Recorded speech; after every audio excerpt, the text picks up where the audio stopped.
Welcome back mga kapuso! Nagtanaw gihapon kamo sa GMA Regional TV Live. Puno sa good vibes ang atong kabuntagon kay makaubanta ang duha sa mga kapuso nga naghatag og kasadya sa Carranza Festival sa Danao ni adtong weekend. Good morning! Hello!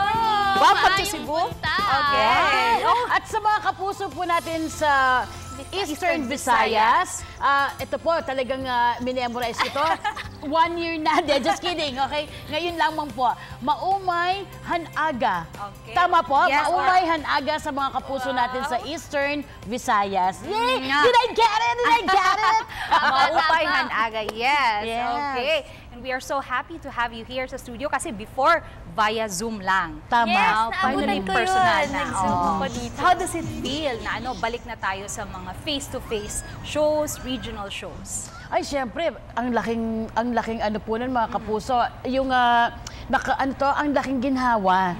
Kasi di ba, it's so hard na kailangan dumistansya. Hindi tayo pwedeng ganito po kalapit before di ba? Pero ngayon, we can hug. Nakakamiss rin kasi yung ng mga fans namin dito sa Visayas, sa Cebu, na makita kaming face-to-face. And then for Ashley, congratulations sa success ng Hearts and Eyes. Can you share to us? Maraming salamat po.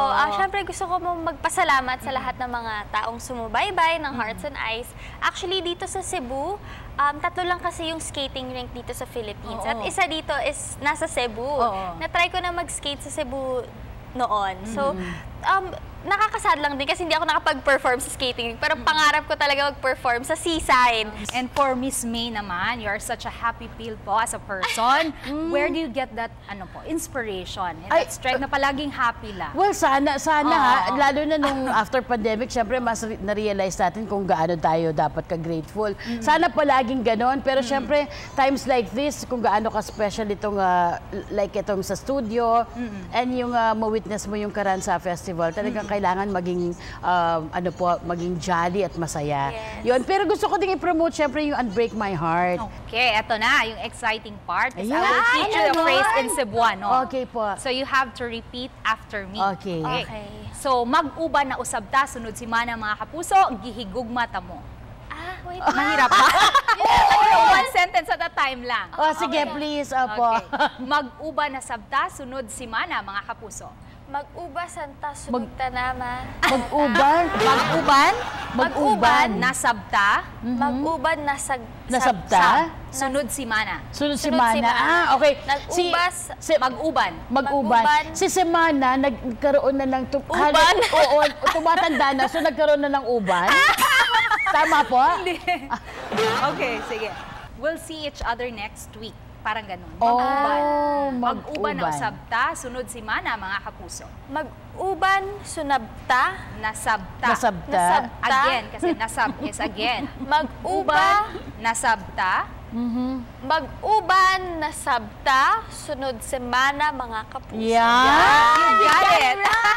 Bukas pa ako matatawa. Ang hirap yan, no?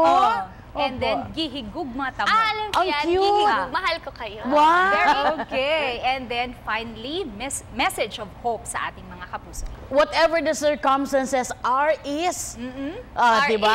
R is, basta kung ano man ang kalagayan po ninyo, do not lose hope. Yun lang naman yung kailangan nating panghawakan. Lahat naman tayo may pinagdadaan sa buhay, may mga struggles, may mga pain. Pero That's right. let's always have faith in the Lord. So this time, kayo na mag-cue sa ating mga kapuso. Wow. In Bisaya. Ang Kaya cute ba? nito. So, sige. sino mag-cue sa So, atin? sasabihin nyo lang, ug mubalik pa mga kapuso ang GMA Regional TV Live.